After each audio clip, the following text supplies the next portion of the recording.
Bet ir iestāstīts, ka būt darbā un būt veiksmīgā pozīcijā nozīmē būt veiksmīgam cilvēkam. Cilvēku pašam, godīgi. Cik daudz tu strādā, lai nebūtu jābūt ar sevi kopā? Vai tu varētu pavadīt dienu pats ar sevi, ar dabu, ar esību? Ja tev neaizmalē sava uzmanība ar visādām šitādām te lietām. Ticīgs mana mīļā zemīte. Nē, es esmu nelaimīgs un dusmīgs.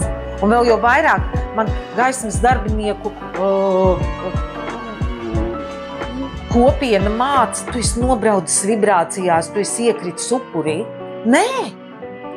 Un es jūtos nelaimīgs, es esmu iekritis upurī. Nē! Tu esi sajūties patiesi, tu vienkārši neietilpsi, tu esi taisīts tam matriksam, tai mākslīgai realitātei, kas brūk. Un tāpēc tu jūties nelaimīgs. Palika vieglāk.